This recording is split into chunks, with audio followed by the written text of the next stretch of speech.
Voilà. Matthieu. Alors, à partir du verset 36, Donc c'était Matthieu. Voilà.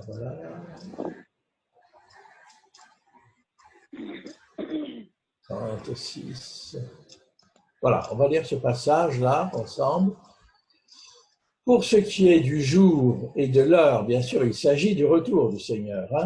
Pour ce qui est du jour et de l'heure, personne ne le sait, ni les anges des cieux, ni le Fils, mais le Père seul. Ce qui arrivera du temps de Noé arrivera de même à l'avènement du Fils de l'homme. N'oublions pas que c'est le Seigneur qui parle là. Car dans les jours qui précédèrent le déluge, les hommes mangeaient et buvaient, se mariaient et mariaient leurs enfants, jusqu'au jour où Noé entra dans l'arche. Et ils ne se doutèrent de rien, jusqu'à ce que le déluge vînt et les emporta tous. Il en sera de même à l'avènement du Fils de l'homme. Alors, de deux hommes qui seront dans un champ, l'un sera pris et l'autre laissé. De deux femmes qui moudront à la meule, l'une sera prise et l'autre laissée. Veillez donc, puisque vous ne savez pas quel jour votre Seigneur viendra. Sachez-le bien, si le maître de la maison savait à quelle heure de la nuit le voleur doit venir, il veillerait et ne laisserait pas percer sa maison.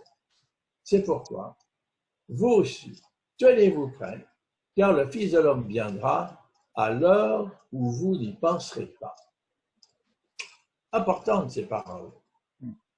Et je vous invite vivement à lire ce chapitre 24 de l'Évangile de Matthieu.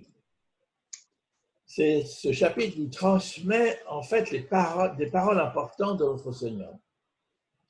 Et ces paroles concernent le déroulement des événements qui ont commencé là, qui commencent maintenant et qui nous conduiront à la fin des temps.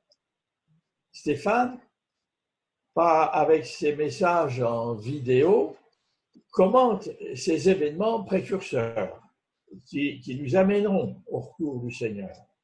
Et bien sûr, c'est ce qui mettra fin à notre monde humain actuel, ce monde qui est dominé et organisé sous la puissance du péché et le règne de Satan.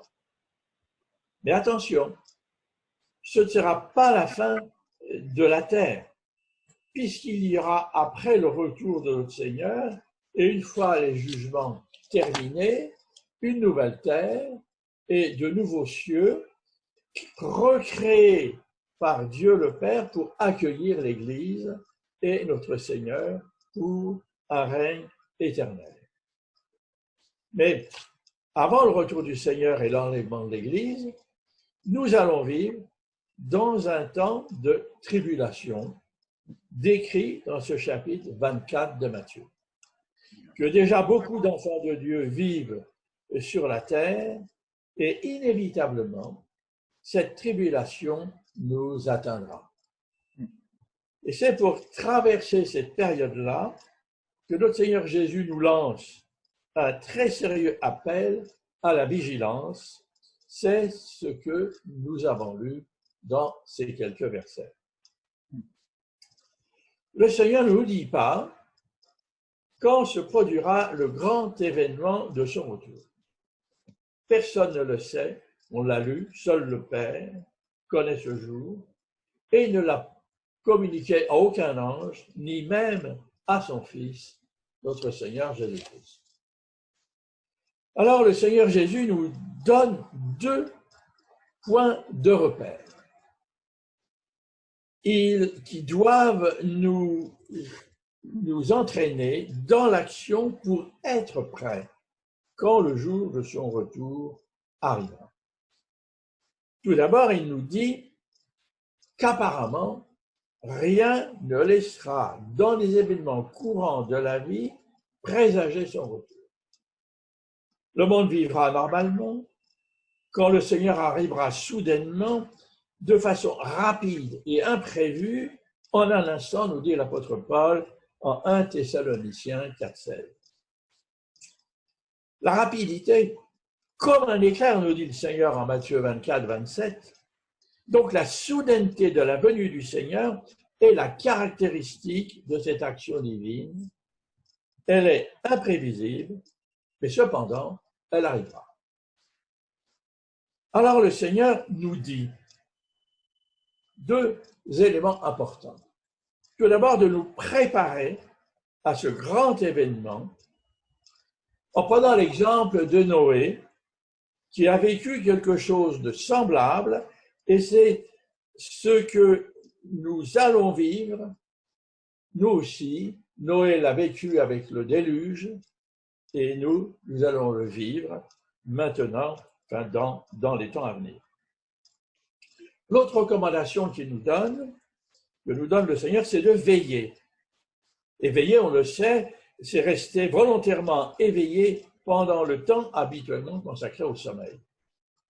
Ce qui veut dire que pour aborder cette période unique de l'histoire du monde et de l'Église, nous devons rester en éveil, être vigilants et nous préparer en travaillant aux œuvres que Dieu a préparées d'avance pour nous. Ce qui veut dire aussi que nous ne pouvons pas nous assoupir sur nous-mêmes, sur notre bien-être, sur notre travail, sur notre suffisance. Nous sommes des témoins, nous sommes comme des soldats du Seigneur dans ces temps de la fin, dans ce monde, et nous devons être de garde en permanence. Et être de garde, et je l'ai été dans ma jeunesse pendant mon service militaire, environ 240 nuits, dans une zone assez dangereuse en Algérie.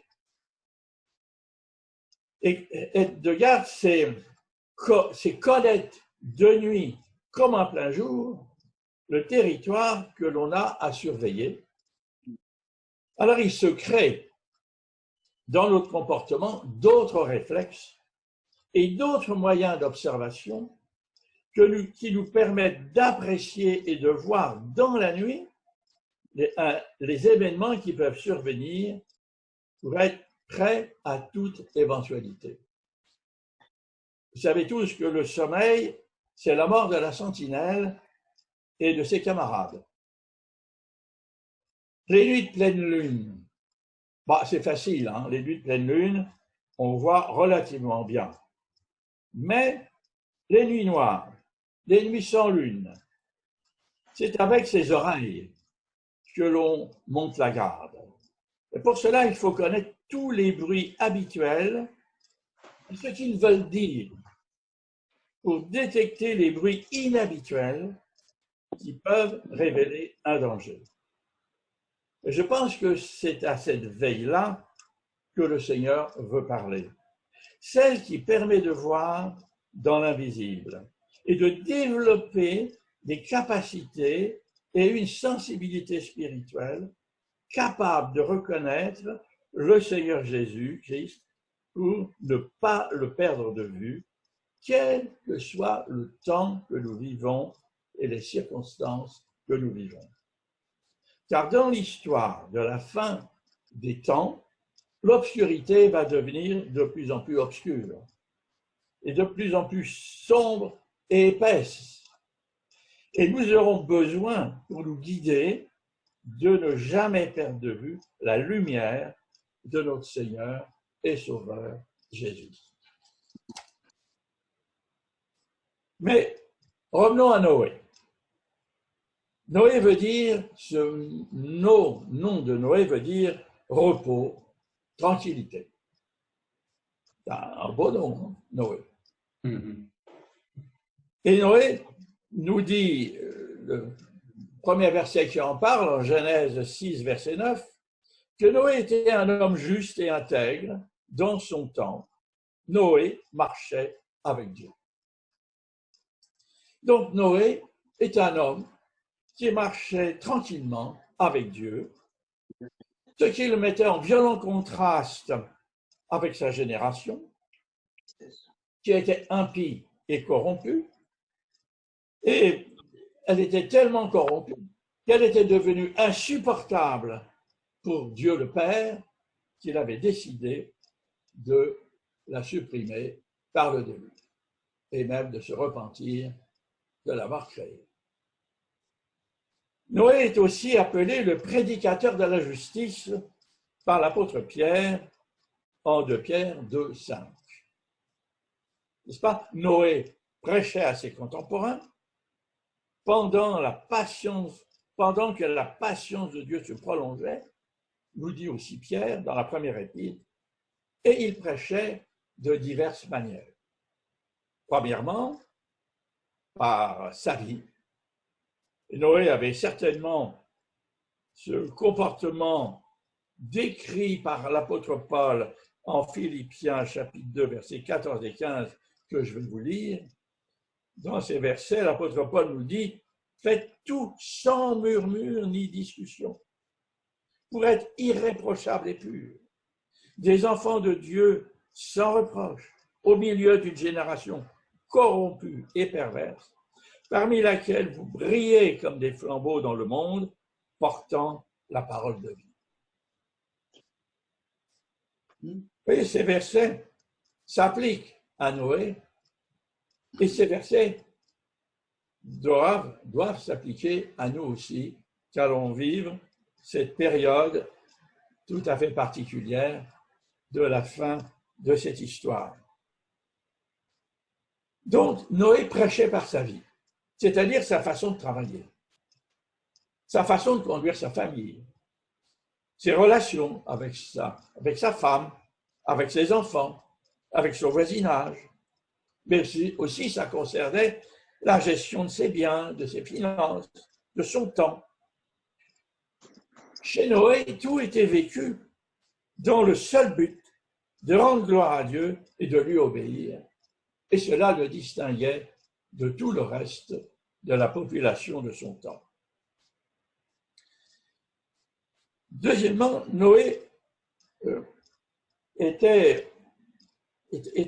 prêchait, n'est-ce pas, par sa prédication. C'est ce que nous dit Pierre. Car certainement Noé a averti les hommes de son temps du jugement imminent de Dieu qui les guettait. Il n'a pas pu rester muet. Il a parlé, prêché. Pendant la construction de l'arche, ça a quand même duré très longtemps, ça a quand même duré plusieurs dizaines d'années, presque un siècle. Il a répondu certainement aux nombreuses questions qu'on devait lui poser, car sa façon de vivre et ses activités devaient, chez ses contemporains, susciter bien des questions, et il a très certainement répondu. Et puis la troisième façon de prêcher de Noé, c'est la construction de l'arche. Et un verset en Hébreu 11, verset 7, nous parle aussi de Noé, en Hébreu 11, verset 7, donc, où il nous est dit que c'est par la foi que Noé, divinement averti des choses que l'on ne voyait pas encore, et saisi d'une crainte respectueuse, construisit une arche pour sauver sa famille, et c'est par elle qu'il condamna le monde et devint héritier de la justice qui s'obtient par la foi. Vous voyez ce qui est dit de Noé, c'est que Noé a entendu la parole de Dieu et il y a cru. Et il a été saisi d'une crainte respectueuse de cette parole, de cette révélation que Dieu lui a faite. Il avait reçu de Dieu cette parole que Dieu allait intervenir, ne supportait plus ce péché, ne supportait plus la manière impie, violente que les hommes vivaient et qu'il allait les supprimer et qu'il sauverait bien sûr ceux qui seraient comme Noé, qui marchaient avec cette crainte respectueuse de la parole de Dieu. En plus, pour écouter cette parole de Dieu, Noé croyait à la sainteté outragée de Dieu par le comportement des hommes. Il croyait aussi au jugement tout proche de sa génération. Et c'est pour cela qu'il s'est lancé dans ce grand ouvrage de construire l'arche. Noé avait pris au sérieux la parole de Dieu. Il avait compris que le seul moyen de salut pour lui et les siens, c'était, comme Dieu le lui disait, de construire une arche, donc un bateau d'un type très particulier, capable de résister au flot du jugement de Dieu. L'arche était grande et beaucoup de personnes pouvaient entrer avec les animaux. C'est aussi que par sa foi manifestée par la construction de l'arche, il condamne le monde, donnant ainsi la démonstration que les impies périssaient non pas par l'eau du déluge seulement, mais aussi et surtout par leur indifférence, par leur incrédulité et leur méchanceté. Alors pourquoi le Seigneur nous donne l'exemple de Noé à ceux qui vont vivre la fin des temps? C'est une question que nous pouvons nous poser. Et vous l'avez vu, il y a quand même similitude entre la situation du monde du temps de Noé et la nôtre. Au temps de Noé, le monde d'alors a été condamné à cause de la révolte contre Dieu, de la violence des hommes contre les autres hommes. Il y a une violence permanente. Aussi à cause de son impiété, et il a été condamné par Dieu à périr par l'eau du déluge. Aujourd'hui, notre monde est condamné pour les mêmes raisons. Pour son orgueil, sa vanité énorme, par sa méchanceté, son injustice, son impiété, pour sa désobéissance aux lois de Dieu. Et c'est comme ça que notre terre est en train cette belle création est en train de disparaître. Notre monde est jugé et condamné par Dieu à périr maintenant par le feu. L'apôtre Pierre nous le dit en 2 Pierre, chapitre 3, versets 5 et 7. Il nous dit, en effet, ils oublient volontairement qu'il y eut autrefois des cieux et une terre qui, du milieu de l'eau et formée par l'eau, et là tous nos savants sont d'accord, surgit à la parole de Dieu et que par les mêmes causes, le monde d'alors périt, submergé par l'eau. Mais par la même parole, les cieux et la terre actuels sont gardés en réserve pour le feu, en vue du jour du jugement et de la perdition des impies. Et le feu, les hommes savent le manier, même le feu nucléaire. Et ainsi, au verset 10, l'apôtre Pierre nous dit, « Le jour du Seigneur viendra comme un voleur. En ce jour-là, les cieux passeront avec fracas. Les éléments embrasés se dissoudront, et la terre, avec les œuvres qu'elle renferme, sera consumée. » Alors, qu'est-ce qui va pouvoir résister et passer au travers du feu du jugement de Dieu qui va s'abattre sur la terre et sur tous les hommes?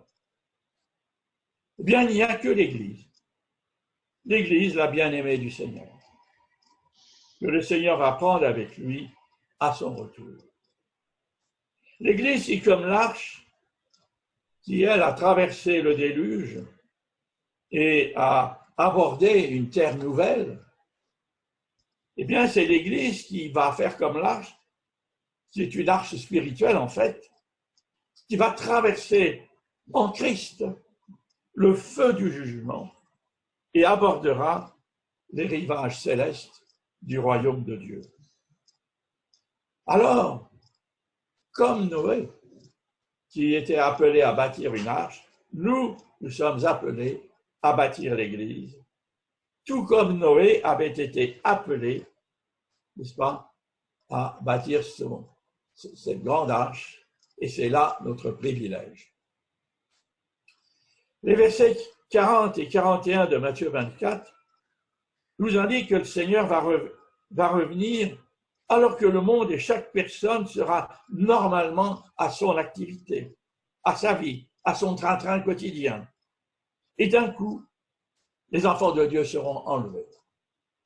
L'un sera au champ et enlevé, et l'autre laissé. Idem pour les femmes à la meule. L'une sera enlevée et l'autre laissée. Ce qui nous montre que l'Église fidèle sera enlevée in extremis avant les grands jugements qui s'abattront sur la terre. C'est rassurant, mais soyons fidèles et persévérants en attendant notre Seigneur, et c'est pour cela que nous sommes invités par notre Seigneur à construire l'Église comme Noé a construit l'arche. Voilà à quoi Dieu nous appelle.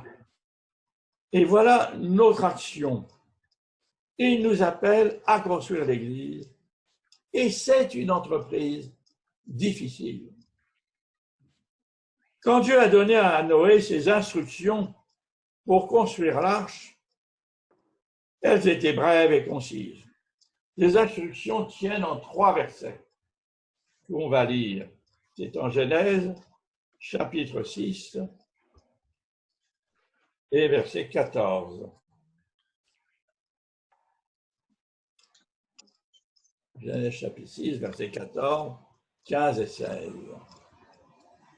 On va lire, je vais lire sur le texte à l'écran. Fais-toi une arche de bois de gopher. Tu disposeras cette arche en cellules. Tu l'enduiras de poids en dedans et en dehors. Voici comme tu la feras. L'arche aura 300 coudées de longueur, 50 coudées de largeur et 30 coudées de hauteur. Tu feras à l'arche une fenêtre que tu réduiras à 1 coudée en haut. Tu établiras une porte sur le côté de l'arche et tu construiras un étage inférieur, un second et un troisième. Et puis le Seigneur arrête là. N'est-ce pas? Ces instructions tiennent en 3 versets. Il y a le strict essentiel. Il n'y a pas de place pour les détails. Cependant, il y a beaucoup de détails dans la construction d'un bateau aussi grand. Et c'est pareil pour construire l'Église. Dieu nous donne peu d'instructions. Il nous donne les principes généraux et 2 modèles avec l'Église de Jérusalem et l'Église d'Antioche.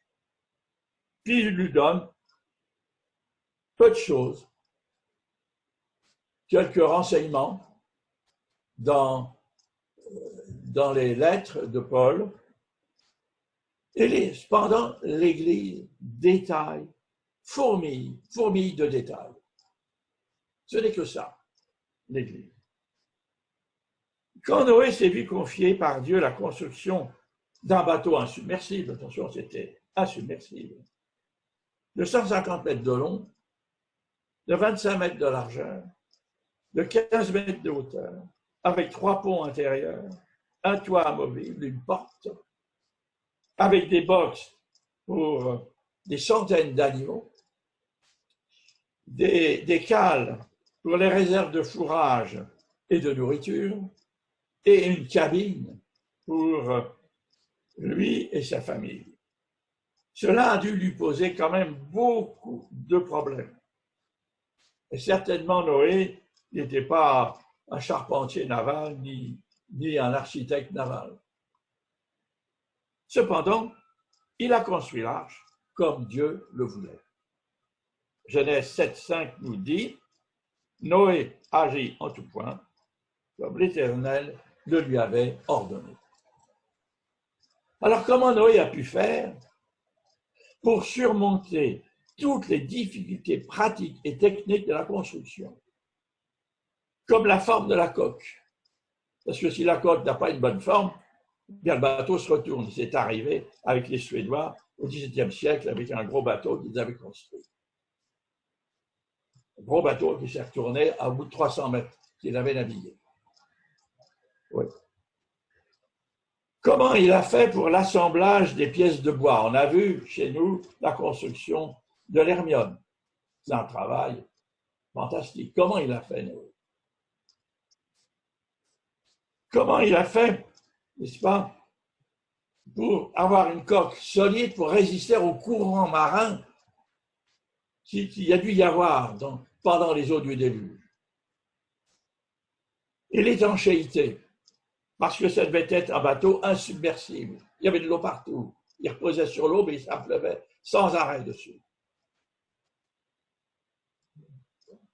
Et Noé, n'oubliez pas, il a fabriqué l'arche avec un outillage les plus rudimentaires. Et nous pouvons penser qu'à chaque question et problème technique, Noé n'a pas pu faire autrement que de se tourner vers Dieu. Il n'a pas pu faire de maquette non plus. Il n'a pas pu faire d'essais hydrauliques comme on fait aujourd'hui. N'est-ce pas? N'est-ce pas? Noé a attendu par la foi aux problèmes qu'il rencontrait les solutions techniques que Dieu lui a indiquées. Dieu lui a donné des réponses justes qu'il a ensuite appliquées avec précision. Car l'arche, faites attention, elle devait flotter du premier coup, en pleine charge, ce qu'on ne fait jamais, nous-mêmes les humains. C'est toujours un bateau vide qu'on lance, c'est jamais en pleine charge. Alors que là, elle devait flotter en pleine charge. J'ai l'impression que Noé était vraiment un grand homme de foi. Parce que c'est comme cela qu'il a construit l'arche, par la foi. Parce qu'il avait une crainte respectueuse de la parole de Dieu. Alors aujourd'hui, pour construire l'Église, nous avons un modèle type. C'est l'Église de Jérusalem et aussi l'Église d'Antioche. Donc là, c'est un plan général. Et puis, qui nous est donné aussi des indications, pas mal d'indications quand même, qui nous sont données dans le livre des Actes et dans les Épîtres. Mais construire l'Église de Jésus-Christ, c'est un objectif grandiose qui nous dépasse. C'est à cette œuvre-là que Dieu nous appelle ici à Rochefort. À chaque pas, à chaque étape de la construction, des problèmes nouveaux se posent. Même si on a de l'expérience, et j'ai quand même un petit peu d'expérience, pour avoir participé à la naissance de pas mal d'églises, et puis en avoir vu se développer quand même quelques dizaines, chaque situation, je peux vous dire, elle est nouvelle. Il n'y a rien de répétitif dans la construction de l'Église, même si les principes sont grosso modo les mêmes. Chaque problème est nouveau et il requiert à chaque fois une solution nouvelle. Et c'est en nous tournant vers Dieu avec foi, avec nos problèmes comme Noé l'a fait, que nous recevrons la réponse de Dieu et nous avons besoin des réponses de Dieu afin que cette construction de l'Église, qui n'est pas une construction humaine, mais qui est une construction spirituelle, une construction qui nous dépasse, n'est-ce pas, une construction qui est faite pour le monde à venir, pour le monde, n'est-ce pas, du royaume de Dieu, et elle s'édifie cependant dans notre terre actuelle, et ça ne peut pas être autrement qu'une œuvre de foi collective aujourd'hui, parce que nous ne sommes pas seuls, c'est une foi collective de tous les membres de l'Église. Alors, la conclusion du message du Seigneur sur cette construction, nous l'avons au chapitre 24, toujours de Matthieu, et au verset 45 à 51, et ce serait intéressant de les lire. Matthieu 24, verset 45. Alors, Ils vont apparaître là. Voilà. Alors, 45. Quel est donc le serviteur fidèle et prudent que son maître a établi sur ces gens pour leur donner la nourriture au temps convenable?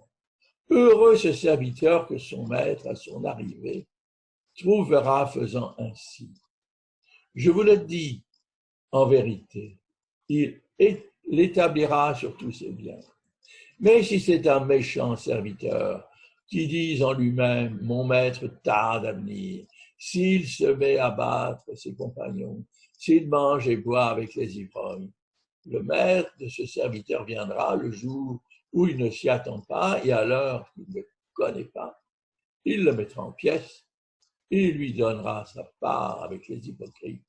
C'est là qu'il y aura des pleurs et des grincements de dents.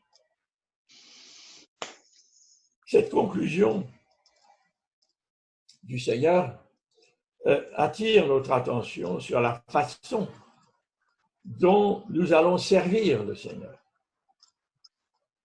pour nous acquitter de cette œuvre que le Seigneur nous confie de construire son Église.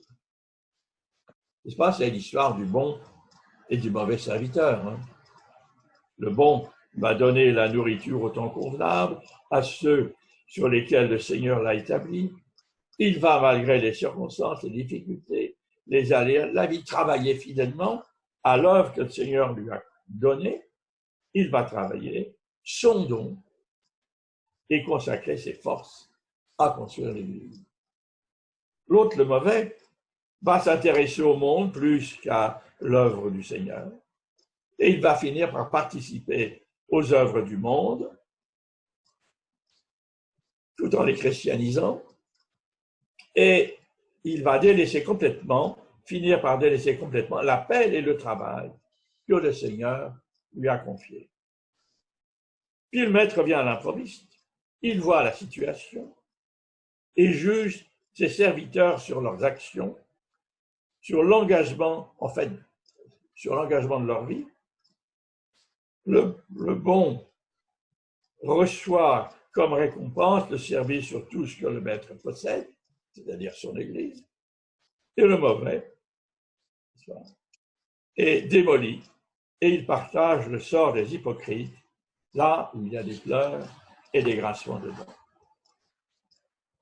Ce texte est placé à cet endroit de l'Évangile par notre Seigneur pour nous rappeler que nous avons à veiller sur ce que nous faisons et comment nous le faisons. N'est-ce pas? Nous avons à travailler à construire l'Église du Seigneur de tout notre cœur, de toute notre âme, de toutes nos forces, alors que ce soit employé et consacré à cette œuvre éternelle que le Seigneur nous trouve quand il reviendra. Le grand combat de l'Église, dans les temps que nous vivons, n'est pas de trouver de nouvelles formules de vie d'Église, comme on voit, comme on entend beaucoup. C'est vrai qu'il en faut. Et nous serons en trouver avec l'aide du Seigneur, et non pas en conformité avec le monde. Mais le combat de l'Église et de chaque chrétien va être de garder la foi. Une foi vivante, dynamique, qui ne se laisse pas impressionner par les difficultés de la vie ou par la vie de sybarite et hédoniste que notre société occidentale nous offre. En Luc 18, 8, notre Seigneur Jésus-Christ se pose cette question. Mais quand le Fils de l'homme reviendra, trouvera-t-il la foi sur la terre? Question qui s'adresse à nous et à chacun de nous. Parce que c'est sur ce terrain que nous aurons à mener le combat, un combat que Christ a gagné à la croix, où il nous donne sa totale victoire. Encore faut-il que nous la saisissions cette victoire par la foi. C'est l'exhortation que l'apôtre Jean nous adresse en 1 Jean chapitre 5, versets 3 à 5. Si on peut le mettre là, Manuel. Car l'amour de Dieu consiste à garder ses commandements. Et ces commandements ne sont pas pénibles, parce que tout ce qui est né de Dieu triomphe du monde. Et la victoire qui triomphe du monde, c'est notre foi. Oui, c'est lui. Qui est celui qui a triomphé du monde, sinon celui qui croit que Jésus est le Fils de Dieu. Alors, que nous soyons employés, consacrés à cette œuvre éternelle, de bâtir son Église ici à Rochefort. C'est à cela que le Seigneur nous appelle, il nous a rassemblés pour cela. Que notre Seigneur nous trouve debout et vaillants, même si on est un peu cabossé, mais debout et vaillants quand il va revenir. Et c'est cela notre attente, de voir le Seigneur avec nos yeux quand il va venir prendre son Église. Merci Seigneur de ta parole. Amen. Amen.